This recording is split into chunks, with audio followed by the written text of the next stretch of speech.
불러주셔서 하나님께 이렇게 예배드리게 하시니 감사를 드립니다. 아멘. 아버지, 오늘 우리의 심령을 만지시고 아버지 우리들에게 성령의 충만함을 허락하사 아버지 하나님의 이름과 주님의 영광이 이곳 가운데 깊이 드러나고 임재되는 시간이 되게 하여 주시옵소서. 아멘. 예배 주인 되신 예수 그리스도의 이름으로 기도드렸습니다. 아멘. 네, 우리 나무옥과다 주님을 찬양의 고백이 우리의 믿음의 고백이 될 수 있도록 주님 앞에 찬양하며 나가겠습니다.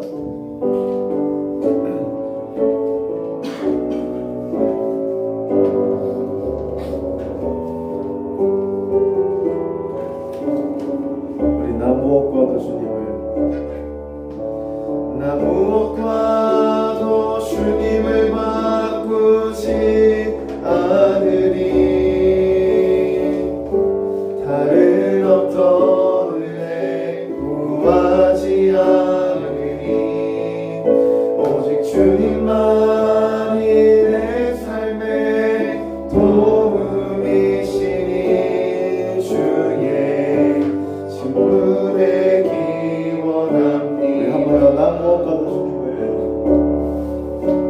나무옥과도 주님을 바꾸지 않으리. 다른 어떤 은혜 구하지 않으리. 오직 주님만이 내 삶의 도움이시니 주의 친구 되기 원합니다. 주님 사랑해요. 주님 사랑해요.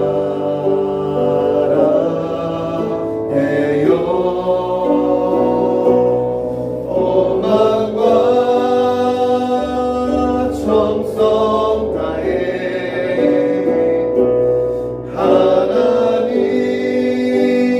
하나님의 시시라. 친구 되기 원합니다. 처음부터 다시 한번 고백할까요? 나무옥과도 주님을 바꾸지 않으리. 다른 어떤 은혜 구하지 않으리. 오직 주님만이 내 삶의 도움이시니 주의 친구 되기 원합니다. 다 같이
임재 안에 갇혀 오직 주의 임재 안에 갇혀 내 영 기뻐 찬양합니다. 이 소명의 언덕 거룩한 땅에서 주의 경배드립니다. 주께서 주신 모든 은혜, 주께서 주신 모든 은혜, 나는 말할 수 없네. 내 영혼 쓰거리 주 따르려니와 주께 내 삶들이 영광 주께서 주신 모든 은혜,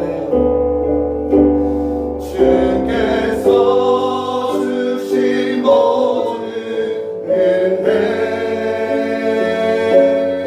나는 말할 수 없네. 내 영혼 쓰거리 주 따르렵니다. 주께 내 삶들이 마지막 주께서 주신 모든 은혜, 주께서 주신 모든 은혜, 나는 말할 수 없네. 내 영혼 쓰거리 주 따르렵니다. 주께 내 삶 드립니다. 아멘. 이제 우리 다 같이 다시 한번 이 찬양 고백처럼 주님 앞에 기도드리기 원합니다. 하나님, 오늘도 주님의 그 사랑에 매여 아버지 주님 받은 그 은혜에 매여 내 영혼 기꺼이 온전히 주님께 맡겨드립니다. 하나님의 그 소명의 언덕을 걸어가는 우리들 되게 하여 주시옵소서. 아버지 복음 위에 사용되는 삶들이 되게 하여 주시옵소서. 우리의 꿈과 비전도 다 하나님의 아버지 영광을 위해 드러내는 삶 될 수 있도록 아버지 인도하여 주시옵소서. 이 시간 우리 다 같이 간절히 주여 한번 부르짖고 이 찬양의 고백과 같이 주 앞에 간절히 기도드리겠습니다. 주여. 하나님 아버지 그들에게 삶의 사랑을 주셔서 하여 주옵소서. 아버지 우리 아이들에게 하나님의 놀라운 크신 사랑을 깨닫게 하여 주옵소서. 그래야 아버지 그들의 주님의 사랑에 매여 그 삶이 마땅히 하나님의 영광을 위해 사용되는 은혜가 아버지 우리 요소부시 아이들에게 허락될 수 있도록 주님 인도하여 주옵소서. 아버지 하나님 너무나 필요합니다. 그들의 삶에 하나님의 인격적인 교제와 성령의 만지심이 너무나 필요합니다. 아버지 그들 가운데 인도하여 주옵소서. 아버지 또 성령의 충만함을 주셔서 부어주시옵소서. 아버지 오늘도 이것 가운데 하나님의 은혜가 아버지 부어지게 하여 주옵소서. 아버지여 주님께서 남으시면 우리를 같이 이오니 아버지 온전히 우리가 주님 따라 살아갈 수 있는 주님께 다시 한번 기도해갑니다. 아버지 참고 나무 되시고 우리의 중심 되시며 아버지 우리의 믿음 되시고 우리의 구원 되시고 아버지 우리의 피난처 되시고 아버지 우리의 연세 되시고 우리의 모든 것 되시고 그 주님 앞에 오늘도 우리가 간절히 나아갑니다. 아버지 우리 심령을 거두어주시옵소서. 아버지 우리의 마음과 정죄나 하나님의 은혜를 더하여 주옵소서. 아버지 오늘까지 성령의 충만함을 구하여 주옵소서. 아버지 우리 아이들이 주님 만나게 하여 주옵소서. 아버지 오늘도 그들의 마음이 열려 하나님의 음성을 듣게 하여 주옵소서. 아버지 오늘도 주님의 음성을 듣는 시간이 되게 하여 주옵소서.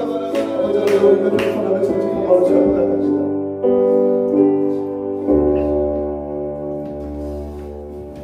하나님 아버지 오늘도 겸손하고 정직한 마음으로 십자가 가운데 나아갑니다. 아버지 예수 그리스도의 그 한없는 아버지적인 그 놀라운 사랑이 아버지 온 가운데 부어지게 하시고 아버지 우리의 삶이 그 사랑에 매여 아버지 우리의 삶이 온전히 하나님의 영광을 위해 결단되며 드러나는 우리의 삶들이 되게 하여 주시옵소서. 아버지 우리 아이들의 꿈과 비전과 나아감과 결정과 모든 선택이 다 하나님의 뜻에 드러나는 선택될 수 있도록 주님께서 인도하여 주시옵소서. 아버지 오늘도 성령의 충만함을 간구하며 주님 앞에 나아갑니다. 아버지 알 바를 알게 하시고 하나님의 말씀을 듣게 하시는 그 성령님께서 오늘도 우리의 삶을 인도하여 주셔서 선포되는 말씀을 통하여 주님의 음성을 듣는 시간 되게 하여 주시옵소서. 감사드리며 예수 그리스도의 이름으로 기도드렸습니다. 네, 시간 우리 사도신경으로 신앙 고백 드리겠습니다. 천능하사 천지를 만드신 하나님 아버지를 내가 믿사오며 그의 아들 우리 주 예수 그리스도를 믿사오니 이는 성령으로 잉태하사 동정녀 마리아에게 나시고 본디오 빌라도에게 고난을 받으사 십자가에 못 박혀 죽으시고 장사한 지 사흘 만에 죽은 자 가운데서 다시 살아나시며 하늘에 오르사 전능하신 하나님 우편에 앉아 계시다가 저리로서 산자와 죽은 자를 심판하러 오시리라. 성령을 믿사오며 거룩한 공예와 성도가 서로 교통하는 것과 죄를 사하여 주시는 것과 몸이 다시 사는 것과 영원히 사는 것을 믿사옵나이다. 아멘. 이 시간 저희 옆에서 우리 안주현 학생이 기도해 주시겠습니다.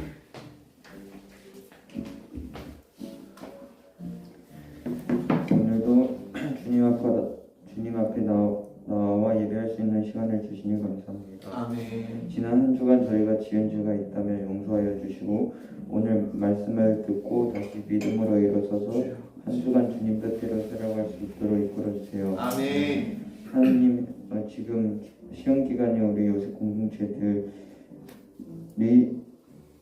공부하는 데 지치지 않도록 체력을 더하여 주시고 넘치는 지혜를 부어주셔서 중간고사를 준비하는 데 부족함이 없이 없도록 축복해 주세요. 아멘. 하나님, 비전을 향해 달려나가는 우리 요새 공동체 학생들이 되게 하여 주시고 그 비전을 통하여 하나님께 영광 돌리며 세상에 선한 영향력을 미치게 하시고 영적 리더로서 세워지게 축복해 주세요. 예수님의 이름으로 기도드립니다. 아멘.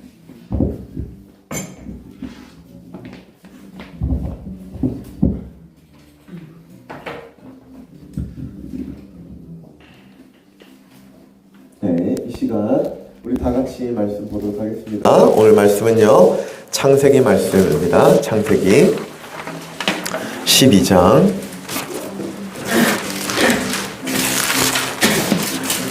7절에서 9절까지의 말씀입니다.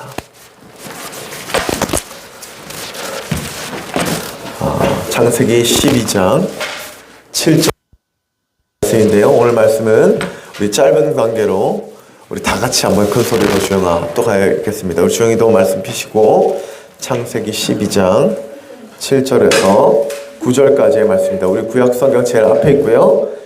15쪽에 있습니다. 우리 다 같이 한번 큰 소리로 읽겠습니다. 시작. 여호와께서 아브라함에게 나타나 가라사대 내가 이 땅을 내 자손에게 주리라 하신지라. 그가 자기에게 나타나신 여호와를 위하여 그곳에 단을 쌓고 거기서 베델 동편 산으로 옮겨 장막을 치니 서는 베델이요 동은 아이라. 그가 그곳에서 여호와를 위하여 단을 쌓고 여호와의 이름을 부르더니 점점 남방으로 옮겨갔더라 라는 말씀입니다. 아멘. 오늘 저는요, 이 예배가 우리의 최선인가요? 라는 말씀으로 여러분들에게 말씀을 좀 전하려고 합니다. 제가 항상 말씀 전하기 전에 아이스 브레이킹을 하면서 또 전사님 한 주 받았던 마음들과 묵상하는 마음을 항상 나누는데, 오늘도 동일하게 하나 짧은 재밌는 이야기거리를 나누고 말씀을 좀 시작하려고 합니다. 연예인 박미선, 개그우먼 박미선 아시나요? 그리고 조혜에서 두 분이 MC를 보시고 성지순례를 가는 프로그램이 있습니다. 제가 조혜련님은 나중에 회심하셔서 성경에 대한 많은 가르침과 해박한 어떤 하나님을 아는 지식이 참 많으신 분인 걸 알고 있었는데, 박미선님도 우리가 익히 다 아는 그 교회 권사님이시더라고요. 그래서 그 두 분이 성지순례를 가시면서 고난주간을 맞아서 예수님의 행적을 기리는 참 유익한 동영상이었습니다. 우리가 직접 가지 못하지만 이 성경이 허구성이나 역사가 아니라 실제로 존재했던, 그리고 예수 그리스도가 우리를 위해 십자가에 돌아가셨던 그 모든 증거들을 낱낱이 이렇게 파헤치며 나오는 영상인데 나중에 꼭 한번 보셨으면 좋겠습니다. 저도 그 영상이 너무 재밌고 유익해서 그 영상을 계속해서 그렇게 보았습니다. 그런데 그 영상 중에 너무나 재밌는 것이, 처음에 이 박미선님과 이 두 MC가 이 이스라엘에 이렇게 내렸어요. 그리고 중심지인, 문화와 종교의 중심지인 예루살렘으로 들어갑니다. 예루살렘 딱 도착하고 나서 그들과 가이드를 해주실 한 목사님과 함께 오프닝을 시작해요. 근데 너무나 재밌는 건, 시작하자마자 정말 중심지인 그 거리에 어떠한 대중교통도, 어떠한 사람도, 어떠한 상점도 아무것도 열리지 않는 상태에 있었어요. 그래서 박미선 MC께서 목사님께 물어봅니다. 아니, 이 가장 중심된 이 나라, 이 공간, 이 거리에, 이 스트릿에 왜 아무것도 있지 않나요? 라고 물어봐요. 그러자 목사님께서 금요일 저녁부터 토요일 저녁까지 유대인들은 하나님의 말씀에 따라 안식일을 거룩히 지키라는 그 명령에 따라 아무것도 하지 않는다는 거예요. 운전대도 잡지 않고요. 비가 오면 가축을 먹이기 위해서 우산도 쓰지 않는다고 그래요. 엘리베이터도 누르지 않는다라고 하고요. 음식조차 하지 않는다라고 하고 불을 켜지 않는다 그래요. 모든 전력, 모든 것들이 다 하나님의 말씀 앞에 굴복하여 모든 것들이 다 그냥 스톱된 채 그들은 단 한 가지만 한다고 해요. 가정과 시간을 보내며 축복의 예배를 드리는 것이에요. 그것 때문에 당시 그들이 도착했던 날이 금요일이었기 때문에 안식일이어서 모든 교통과 모든 사람들과 모든 상점들이 다 통제된 채 정말 한산한 그 거리를 카메라가 이렇게 찍어줬습니다. 제가 그들을 보면서 참 많이 깨달아졌던 것이 있어요. 물론 유대교고요. 그들이 어떤 율법적인 신앙과 종교성을 여러분들에게 선전하고자 함이 아니에요. 그런데 그들의 그 유대교인 그 종교에도 분명히 영적인 배울 점이 분명히 있다는 생각을 했어요. 제가 그들을 보면서 우리에게 너무나 필요한 그들의 중심 한 가지가 있었는데요. 그것은요, 어떠한 상황 가운데서도 이 말씀과 예배를 끝까지 지킨다라는 거예요. 그들은요, 하나님께서 안식일, 너희들 안식일을 기억하여 거룩히 지키라는 이 한마디, 이 10계명의 이 한마디 때문에 그들은 자신의 어떠한 중요한 삶이라 할지라도 절대 예배와 타협되지 않는 선택을 한다라는 거예요. 자신의 어떠한 중요한 삶보다 예배가 우선시 된다는 걸 그들은 삶으로 살아가고 있더라고요. 제가 그 영상을 이렇게 보면서 율법적인 그런 종교적인 신앙을 닮을 것이 아니라 그래도 저렇게 세상과 타협되지 않는 저 믿음은 오늘날 우리 개신교인 우리 그리스도인들에게 너무나 필요한 믿음의 중심이라는 묵상이 되었습니다. 유대인들이 그토록 이 예배에 집중하고 힘쓰는 이유가 무엇인지 아십니까? 바로 그 예배가 자신의 정체성을 깨닫고 믿음을 지키는 정말 중요한 역할을 하기 때문에 그래요. 유대인에게 있어서 그 예배는 목숨과 같이 지키는 이유는 단 하나예요. 지금 많은 팔레스타인과 전쟁이 있고요. 지금 유대교 말고 이스라엘의 정말 많은 교 중 하나가 이슬람교예요. 이 대립구도 가운데 있는데 그들이 이 안식일을 거룩하게 지키는 이 예배의 정체성을 잊지 않으면 그들은 예수 그리스도를 믿지 않으니까 하나님의 백성이라고 생각해요. 스스로를. 자신들이 이 예배마저 지키지 않으면 나의 정체성인 이 하나님의 백성됨을 잃어버릴까 봐 그들을 목숨과 같이 그 예배를 지킨다라고 해요. 자, 참 많이 배웠습니다. 우리는 누구예요? 그 하나님과 삼위일체 되시는 우린 예수 그리스도의 자녀된 주님의 자녀들이에요. 구원을 얻은 자들이에요. 안타깝게도 그들은 예수 그리스도를 믿지 않아요. 부활신앙을 믿지 않고 천국 소명이 그들에게는 없습니다. 진리와 복음을 가진 우리들에게도 분명히 필요한 자세라고 생각했어요. 그들은 목숨과 같이 그 예배를 지켜. 그 이유는 단 한 가지, 내가 하나님의 아들 되는 그 정체성 잃어버리지 않기 위해 예배를 지킨다고 했어요. 여러분, 오늘 우리가 끝까지 예배를 지켜야 될 목적 단 하나예요. 진리시고 복음의 주체 되시며 십자가 사역의 완성되시고 앞으로 오실 그 예수님의 자녀된 이 정체성을 잃어버리지 않기 위해 우리도 그렇게 예배를 목숨과 같이 지켜야 될 줄 믿습니다. 어떤 순간에도 그들과 같이 우리의 삶이 예배와 타협돼서는 안 된다는 거예요. 우리의 어떠한 삶보다 바로 이 예배를 지키는 것이 우리의 삶의 1순위가 되어야 된다는 것입니다. 그리스도의 삶과 예배는요, 절대 뗄래야 뗄 수 없어요. 그리스도인인데 내가 하나님을 믿는 자녀라고 어디 가서 이야기하지만 내 안에 예배가 성립되고 확립되어 있지 않다면 그의 삶은 절대 그리스도의 삶이라고 이야기할 수가 없습니다. 근데 성경에서는요, 이 삶과 이 예배를 너무나 잘 가지고 간 한 사람이 있어요. 그의 이름은 아브라함이에요. 우리가 너무나 잘 알든요, 그의 삶에서 하나님께 드렸던 예배 중 가장 귀한 한 가지의 예배가 있었어요. 창세기 22장 자신의 아들을 드렸던, 이삭을 드렸던 그 예배예요. 많은 사람들이 그 이삭을 드렸던 그 예배를 그는 하나님의 그 음성 앞에 온전한 순종으로 드렸다라고만 이야기하지만 그 이삭을 드렸던 그 고백엔 나는 내 삶의 어떤 것보다 하나님의 예배가 우선시 됩니다라는 믿음의 고백도 같이 포함되어 있는 믿음의 고백이에요. 이삭을 드렸다는 것. 그래서 그의 삶에 얼마나 그는 예배를 중요시했고 나의 어떠한 삶보다 예배가 우선시 되었습니다. 삶으로 보여준 사람이 바로 아브라함이에요. 오늘 우리가 읽었던 말씀도요, 동일하게 아브라함이 자신의 삶을 통하여 예배를 지키는 말씀이에요. 그런데 이 안에 우리의 분명히 그가 얼마나 예배를 중요하게 생각했고 그의 삶이 얼마나 예배와 하나가 되었는지 명확하게 말씀하고 있는데요. 우리 7절의 말씀을 한번 우리 다 같이 한번 읽어볼까요? 7절의 말씀입니다. 우리 다 같이 한번 읽겠습니다. 시작. 여호와께서 아브라함에게 나타나 가라사대 내가 이 땅을 내 자손에게 주리라 하신지라. 그가 자기에게 나타나시고 네, 여기까지요. 아브라함이 있던 땅은요, 풍요와 재물과 문화와 종교가 많았던 땅이에요. 가장 중심된 나라였어요. 그런데 하나님께서 아브라함을 부르셔서 그에게 이렇게 이야기합니다. 너 고향 친척 아비 집을 떠나 내가 보일 그 땅으로 가렴이라고 이야기해요. 아브라함은 어떤 자예요? 하나님의 말씀에 삶의 조상 아브라함이에요. 하나님께 어떠한 이야기 하지 않고 알겠습니다 주님, 내가 나의 누렸던 모든 것, 내 친척 아비 집까지 떠나 가장 부유한 그 땅을 떠나 주님이 가시는 그 유목민의 삶을 살며 하나님의 허락하신 그 땅을 위해 가겠습니다 라고 전진하며 갑니다.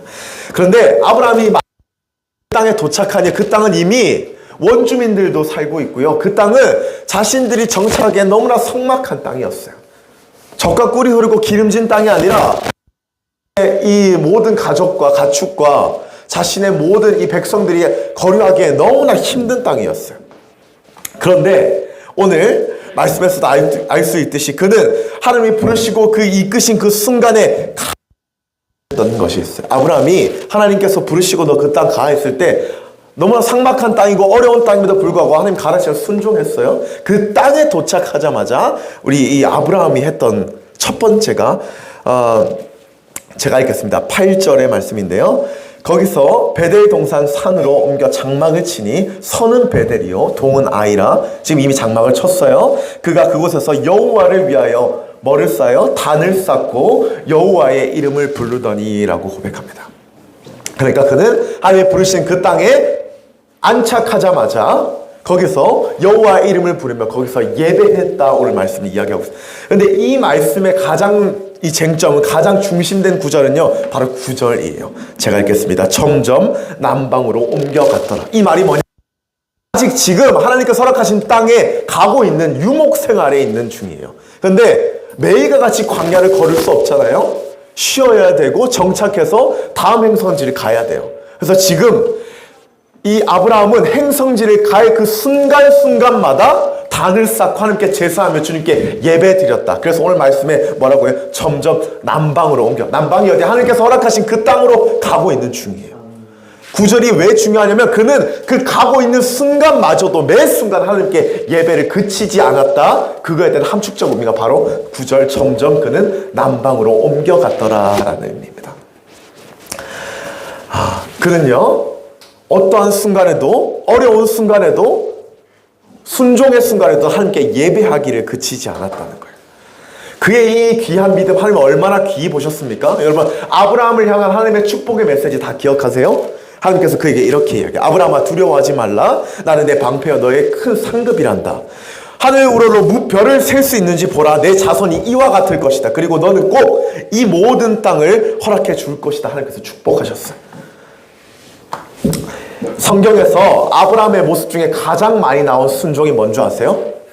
아브라함이 보였던 행적 중에 아브라함은 많은 일들을 하지 않았어요. 구약에서 아브라함을 보이는 가장 큰 이벤트, 아까 창세기 22장 이삭을 드렸던 제사, 여기 모든 이 아브라함을 수식하는 모든 가장 많은 일을 했던 것이 하나님께 예배하고 제사했던 거예요. 아브라함은 다른 거 많이 하지 않았습니다. 하나님 가라 하시면 갔어요. 그리고 정착하자마자 자신의 유목민들이랑 많은 먹을 것을 생각하는 게 인간적인 생각이에요. 그리고 쉬고 다음 걸음을 준비해야 되는 것이 일반적인 사람의 생각이에요. 근데 아브라함은 가장 먼저 도착하자마자 여호와를 위한 제단을 쌓았어요. 그리고 그를 경배하고 찬양하고 제사를 드렸어요. 이것이 아브라함이 했던 구약의 전체에 했던 아브라함의 믿음의 행위예요. 하나님이 그러한 자에게 이런 놀라운 축복을 주세요. 너 하늘을 우러러봐. 그 자손의 축복을 너에게 줄 것이고 너는 끝내 내가 이끈 그 땅으로 들어가서 하나님의 민족을 너로 말미암아 주님께서 허락해 주실 것이다. 이 놀라운 축복들은 우리가 예배만 드리면 우리에게도 주어져라고 여러분들에게 얘기하는 게 아니에요. 예배를 드리며 축복을 받는다라는 것을 이야기하는 것이 아니라 하나님은요, 자신의 어떠한 것보다, 자신의 어떠한 상황보다 예배를 선택하는 그 한 사람 주님 찾으신다고. 그리고요, 그 믿음의 중심 가운데 하나님 이러한 축복을 분명하게 허락해 주신다는 사실을 여러분 믿으시길 바라요. 그렇기 때문에 우리가 예배에 힘써 지켜야 되는, 우리의 삶이 하나님, 저 하나님의 복음을 위해서 무엇인가 쓰임받고자 하는 마음들이 참 큰 친구들도 많을 거예요. 그런데 아브라함처럼요, 특별히 우리가 무엇인가를 하지 않아도 주님의 예배 앞에 순종하면 주님 그 마음을 가장 기뻐하십니다. 아브라함처럼 많은 어떠한 하나님의 복음적 소명을 가지지 않고 온전히 주님 말씀에 순종만 하고 하나님의 걸음 가운데 예배가 끊이지 않는 삶, 하나님 사실 그걸 더 기뻐하세요. 저처럼 와서 말씀 전하는 삶도 귀하고요, 아니면 믿지 않는 자들에 가서 복음을 전하는 것도 너무나 귀해요. 그런데 주님, 우리의 부족함 너무나 잘 아세요. 우리 연약함도 주님 너무나 잘 아세요. 그래서 하나님 오늘 아브라함부터 우리에게 말씀하시는 거예요. 내가 가장 기뻐하는 믿음의 중심, 날 위해 예배하는 것이면 주님 오늘 우리들에게 말씀하시는 거예요. 이스라엘 백성을 주님 왜 세우신지 아십니까? 나로, 하나님 여호와가 이스라엘 백성으로 말미암아 영광을 받고 찬양을 받기 위해 그들을 세우셨다라고 했어요. 오늘 우리를 세우신 하나님의 목적 단 한 가지예요. 너희들, 그리고 내가, 우리 종료리와 은총이가 하나님을 열렬히 뜨겁게 기쁨으로 찬양하는 그 한 마음, 하나님 오늘 그 한 마음 여러분들에게 말씀하신다고. 우리 많은 것 하지 않아도, 내가 공부 열심히 해서 큰 사람 돼서 하나님께 영광을 돌리지 않아도 오늘 드려지는 이 예배, 주님 보시기에 기쁨 예배 드린다면 하나님 그 중심 충분히 받으신다는 것을 여러분 기억하시길 바랍니다. 아브라함이 많은 축복을 받는 데 있어서 많은 어떠한 이벤트 있지 않았다고요.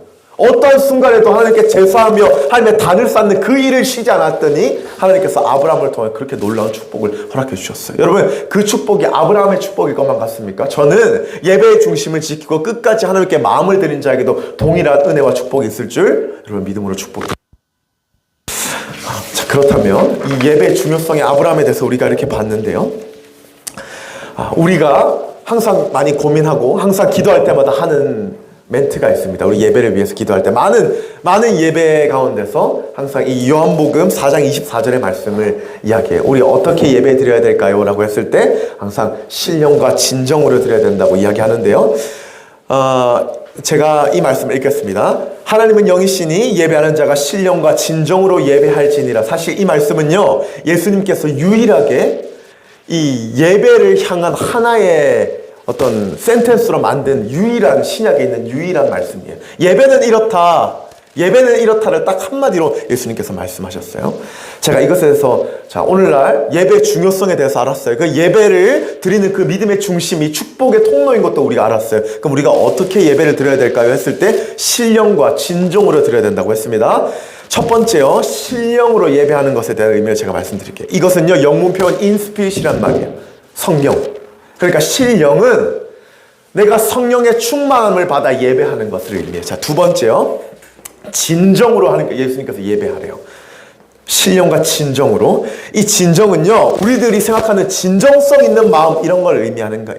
의미하는 게 아니에요. 영어에는 이것을 in trust라고 되어 있어요. 진리 안에서 예배하라는 거예요. 그러니까 예수님께서 지금 우리들에게 이렇게 예배하라고 말씀하신 이 예배는요, 성령의 충만함을 받아 예배하고 하나님의 말씀 안에서 열렬히 주님 앞에 예배할 때 주님이 기뻐 받으시는 예배가 바로 그거인 것을 오늘 분명하게 이야기하고 있어요. 이것을 정리하면요, 하나님께서 기뻐 받으신 예배란 성령의 충만한 예배, 하나님의 말씀이 중심된 예배, 하나님이 그것을 받으신다는 거예요. 그러한 예배가 우리 가운데 드려줄 수 있기를 믿음으로 축복드립니다. 오늘날 많은 교회들이요, 이 성도의 편의를 위해서 이 온라인 예배를 진행합니다. 오늘 우리도 하고 있고요. 동시송출 많은 교회들이 해요. 그리고 또 많은 교회들이 하나님이 기뻐 받으시는 예배라기보다 드려지는 성도의 감동과 은혜에 많이 초점이 맞춰져 있어요. 제가 너무나 안타까운 건 같은 찬양인데도 좋은 음향 장비를 쓰며 누군가는 감동하고 누군가는 감동하지 않아요. 근데 오늘 예수님이 말한 성령과 말씀 안에 들어진 예배는 이러한 예배를 이야기하는 거예요. 물론 그 예배가 틀렸다가 아니에요. 온라인 예배가 잘못됐다가 아니에요. 진짜 예배, 오늘 주님께서 기뻐 받으시는 진짜 예배는 그런 예배가 아니라는 거예요.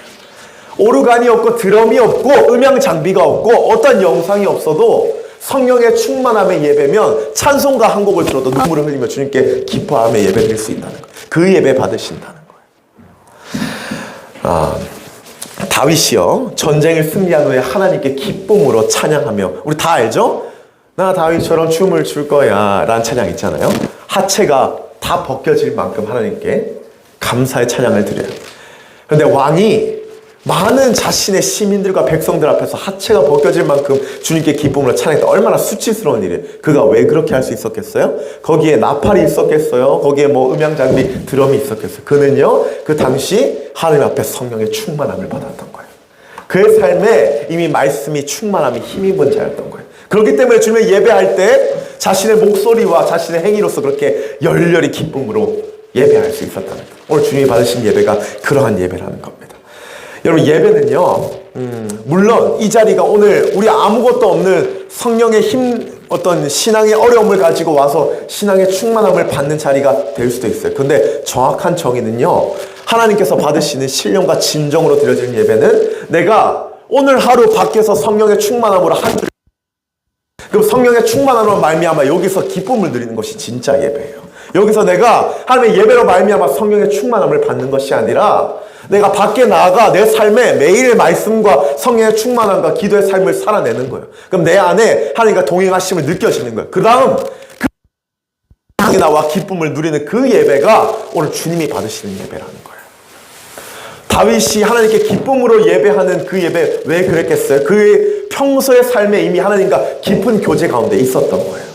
다윗은 매일의 말씀과 기도와 성령의 충만함으로 그의 삶에 이미 하나님과 동행함을 느꼈던 거예요. 그리고 그 예배할 때, 하나님을 찬양할 때 그 기쁨을 누렸던 것처럼 오늘 이 예배의 자리가 충전소가 아니라는 거예요. 우리의 삶의 자리가 이미 하나님과 동행의 장소고 이곳은 그 성령으로 말미암아 기쁨을 누리는 장소라는 것을 여러분 믿으시길 바랍니다.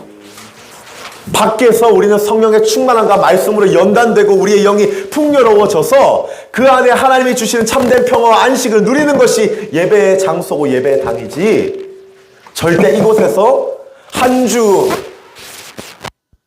다름없이 나쁘게 죄 가운데 살다가 회개하며 성령의 충만함을 받는 장소가 예배당이 아니라는 거예요. 하나님이 받으시는 기뻐하시는 예배가 그런 게 아니라는 거예요. 주연아, 일반적인 학생처럼 살다가 그냥 와서 나는 오늘 다른 사람입니다, 성령의 충만함을 주십시오 라는 마음이 아니라 우리 한 주 하나님의 그리스도인으로 주님과 동행하며 성령의 충만함을 살다가 그 기쁨으로 말미암아 예배 자리에서 하나님의 주신 참된 기쁨을 누리는 그것이 주님 기뻐하시는 예배라는 것을 여러분 기억하시길 바랍니다. 그러한 은혜를 사모해야 돼요. 그러기 위해서 우리는 평소에도 하나님께 성령의 충만함과 또 말씀의 풍요 가운데 살아갈 수 있어야 되는 거예요. 그리고 그 은혜를 예배당 가운데서 많은 공동체와 나누고 주님이 주신 구별된 은혜를 이 예배당 가운데서 누려야 되는 거예요. 이 좋은 마음밭 같은 안에서 하나님이 주시는 이 아름다운 마음밭 안에서 하나님이 주시는 그 은혜를 누려야 된다는 겁니다. 그렇다면 우리는 어떠한 예배를 이렇게 예배하라 제가 했습니다. 성령의 충만함을 매일 받고 말씀으로써 한 주를 잘 살아 하나님의 풍요를 누리는 그 마음과 주님의 동행함으로 예배당에 나와 기쁨을 누리는 것, 그것이 주님이 기뻐하시는 예배. 그럼 어떠한 예배를 삼아야 될까? 제가 이거는 제 신앙생활 가운데서 정말 중요한 것 중 하나예요. 어떠한 예배? 저는 항상 이렇게 이야기합니다. 가정의 예배, 개인의 예배 너무나 좋아요. 하지만 성전 예배를 사모하는 것이 정말 중요하다라는 생각을 합니다. 성전 예배를 사모하는 것이, 솔로몬이요, 성전을 지은 후에 하나님께 기도해요. 하나님께 감사 기도합니다.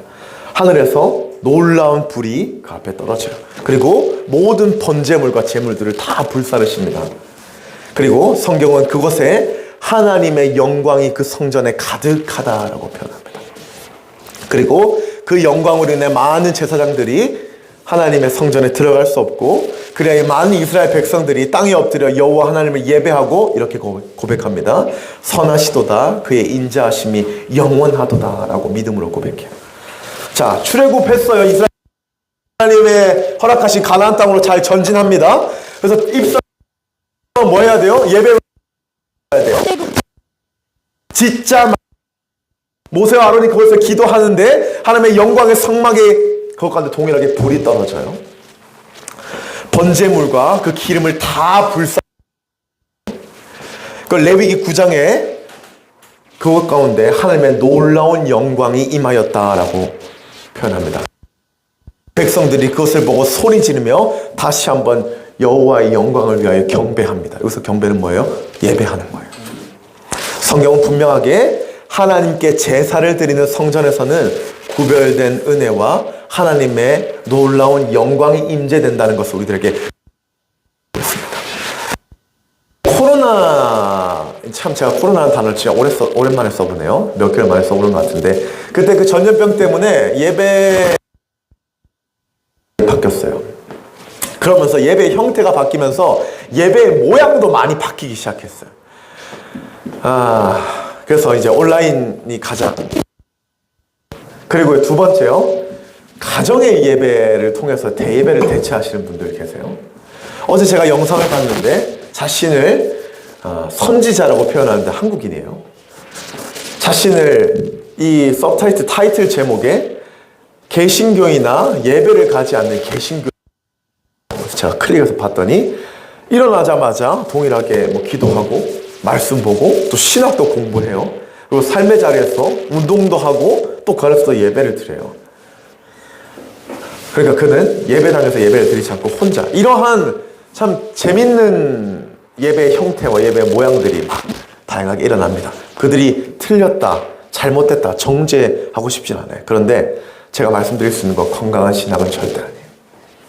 하나님은요, 우리를 아까 얘기했죠. 예배하는 공동체로 부르셨어요. 그리고 하나님의 몸된 교회 안에서 서로 살펴보면 믿음을 성장하기 위해서 하나님이 교회라는 걸 우리들에게, 하나님의 몸된 교회를 우리들에게 허락해 주셨어요. 오늘 우리에게 말씀이 있듯이 그 몸된 교회를 지금 지으신 목적은 하나예요. 그것 가운데서 하나님의 구별된 영광을 이곳 가운데 부어주시기 위해서요. 제가 하나님을 처음 만나고자 했던 것이 예배의 성전을 지키는 일이었던 거 제가 다 이야기했습니다. 근데 당시에 기도하는 방법을 몰랐다기보다 뭐 아멘이나 뭐 기도의 방법은 알았지만 깊은 기도와 성전에 1시간, 2시간씩 방언으로 기도하고 하나님의 어떤 신령한 것들을 체험하고 저에겐 그런 게 아무것도 없었어요. 그냥 단지 제가 처음 했던 건 예배 시작하면 모든 새벽 예배, 저녁 예배, 일주일, 주일 예배 제일 앞자리에 나아가서 듣든 아니 듣든 목사님 말씀에 졸든 안 졸든 그 앞에 앉아서 자리를 지키는 일이었어요. 근데 놀라운 건요, 제가 그때 그 자리를 지키는 일이 하루 이틀 하지 않았다고 여러분들에게 이야기했습니다. 그래서 제 안에 성령님의 역사가 일어나기 시작해요. 그래서 제 안에 놀라운 하나님의 만남이 시작되기 시작합니다. 제가 어떤 것 강구하지 않았어요. 단지 그 앞에 나가 하나님 살아계시면 나 좀 만나 주십시오. 이 한마디로만 기도했던 것 같아요. 처음 기도는 10초였고요. 그 다음 기도는 1분이었어요. 그런데 하나님께서 놀랍게 하나님의 영광의 자리에 앉는 저에게 저의 기도를 주님 그냥 듣지 않으셨어요. 그래서 하나님께서 성령님은 알 바를 알게 하시고 우리에게 기도할 바를 말씀하신다 하셨던 것처럼 저에게 기도의 양과 기도할 바들을 주님께서 말씀해 주시더라고요. 하나님, 저 방언이 너무 갖고 싶습니다. 간구하지도 않았어요. 예배 가운데 주님 너무나 뜬금없이 저에게 허락해 주셨어요. 진짜 방언은 내 스스로가 통제할 수 없는 방언이에요. 제가 놀라운 방언을 받고 아직도 기억납니다. 제가 후드티를 입고 있었는데 제 입이 너무 떨려서 후드티를 제 입을 막고 제가 방언을 하지 않기 위해서 이렇게 입을 막았던. 그래서 근데 제 입이 너무나 크게 떨려서 제가 그 안에 고꾸라져서 막 하나님 앞에 대예배 시간에 막 기도했던 기억이 나요. 제가 아무것도 굳지 않았어요. 성령님께서 다 일하여 주셨어요.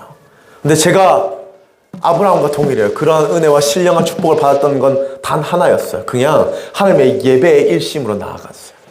하나님의 예배당 가운데 곧 죽어도 그 앞에서 잤어요. 그리고 곧 죽어도 그 예배당 앞에서 하나님께 무릎을 꿇었어요. 아무리 힘들고 피곤해도 그 앞에 있었어요. 그러니 하나님이 그 무릎 너무 귀히 받아주셨어요. 솔로몬의 성전 건축과 또 이스라엘의 출애굽의 모든 사건에 성막을 짓는 것이 가장 첫 번째였고요. 그 성막에 주님께서 동일하게 보여주셨던 것이 놀라운 성령의 불이 그곳 가운데 임하여 모든 제단과 기름을 다 태워버리셨던 거예요. 그리고 말씀하세요. 그 안에 하나님의 영광이 가득하다. 얼마나 가득했으면 무서워 거기에 들어가지 못했어요. 그 영광이 너무 커서 죄가 있는 자를 거기서 그만큼 주님의 영광에 큰 은혜가 하나님의 성전에 많이 있었다고요. 그들의 처막이나 사는 곳이 아니라 그들이 주님을 모신 그 언약궤가 있는 하나님의 영광이 임했다고. 여러분, 내가 정말 하나님의 은혜를 간구하고 하늘의 신령한 것을 구하고자 하시거든 성전의 기도와 성전 예배를 일심으로 하는 여러분 될 수 있기를 믿음으로 축복드립니다. 그러한 결단 가운데 하나님 정말 은혜 베푸세요. 힘들어도요, 어떠한 상황 가운데 있더라도 성전 예배를, 우리 수요일도 금요일도 새벽에도 많이 힘들어요. 많이 피곤해요. 저도 알아요. 근데 그 은혜는 맛본 자만이 누릴 수 있어요. 하나님을 처음 만나고 하나님의 신령한 것이 기쁨으로 나아가요. 힘듦으로 알람에 나와서 일어나는 예배가 아니라 진짜 내일 예배를 기대하며 잠을 자요. 그런 은혜가 있기를 믿음으로 축복드립니다. 오늘 이 예배에 대해서 이야기했습니다. 전도사님이 많은 것들을 이야기했지만 여러분, 제가 오늘 이렇게